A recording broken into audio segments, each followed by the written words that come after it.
Labby with Big Man Fitness, and today is day 15 of my ketosis experiment. So, right now, I got done with my exercises for the day. I went over to my grandmother's house. I cooked them a big dinner, but I ended up having salad because today is the introduction of raw vegetables. It was glorious. I loved my salad.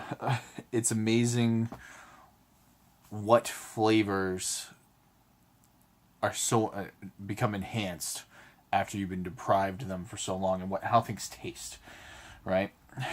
So anyway, since it's day 15, 24 reps on each exercise, so 10 exercises. So 2 sets of 10, 1 set of 4 for the 10 exercises. And today was a little bit hard, but not super hard. I would say the difficulty level was moderate, but not as bad as yesterday. Yesterday was definitely a little bit more enticing than today with the steak and everything. But it was okay. The only thing that I want to bring up is I have been having some emotional upheavals. I've been getting angry, irritable. I found myself having to take a few deep breaths every now and then. And I'm not one to just get mad over anything and just go off the handle. I've always wanted to try and control my temper, because I've seen what having a horrible temper can do in any relationship. So I'm not going to get into into that right now, but just to be honest, I do my best. Doesn't mean I don't ever get angry, but I try not to overreact. One thing that I've learned is don't let temporary emotions affect long-term relationships or long-term situations, because you can ruin something. It only takes a moment. You can take 20 years to build a relationship or build a reputation, and take 5 minutes to absolutely destroy it. So, but sadness, but it's very momentary. It's very fleeting. Being sad, being angry. I haven't had any major moments of euphoria or elation or anything like that. I'm not, but I do have my happy moments, and I whenever I get angry or whenever I get sad, I try to meditate. It's one of the things that I try to do to really hone in on what I'm, where I am, what I'm doing, why am I doing it, and why am I feeling the way that I'm feeling, and what can I do about it. Those are a few questions that I do to ground myself. And if I'm really having a really tough time, which is once in a blue moon, hey guys, be honest. Every now and then you flip out and something either horrible happens or something that just really gets under your skin. And I do the five senses thing. Look at 5 things that you can see, focus on 5 things that you can see, and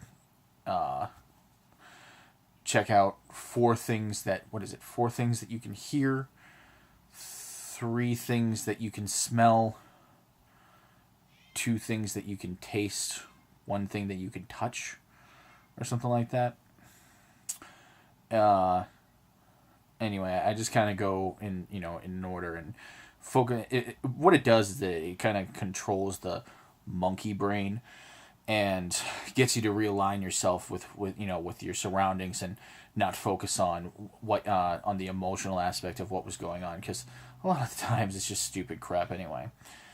But yeah, so I introduced salad, romaine lettuce, spinach, cucumbers, and I made a homemade dressing of Italian dressing with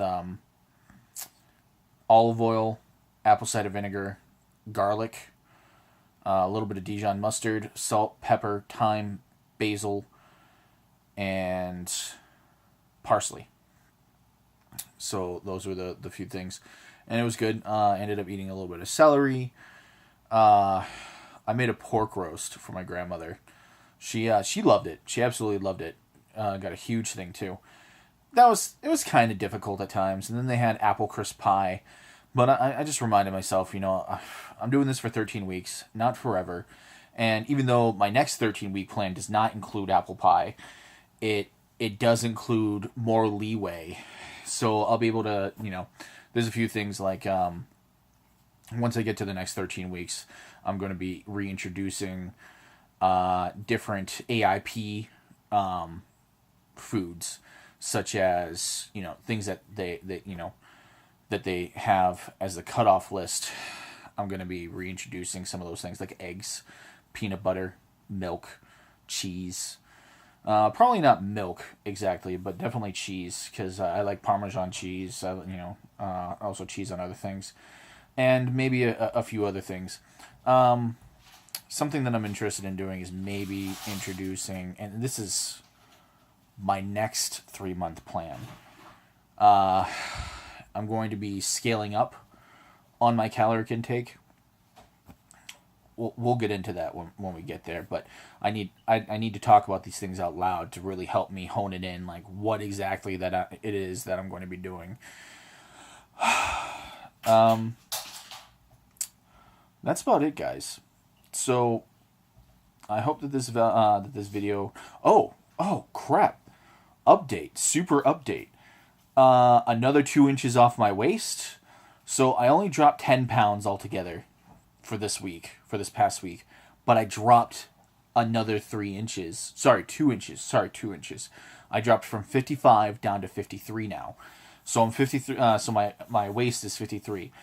So altogether, I dropped 5 inches off my waist in 2 weeks, which is huge for me. My arms are the same, my thighs are the same, my calves are the same. My hips supposedly lost about an inch. Pretty much all the measurements are the same, within like a half an inch, and I'm wondering if there's fluctuation because of I worked out before I took my measurements, and sometimes that causes things to swell. It's basic knowledge. When you exercise, your muscles get pumped. You get a pump.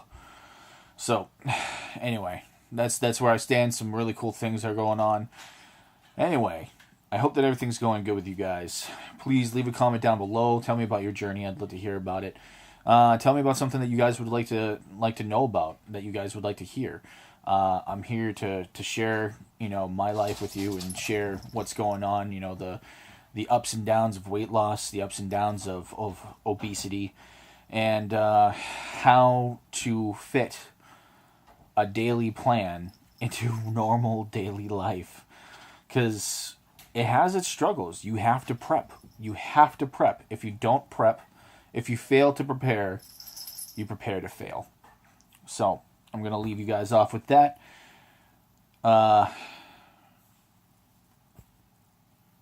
Be motivated. Stay informed. Live big. Whew.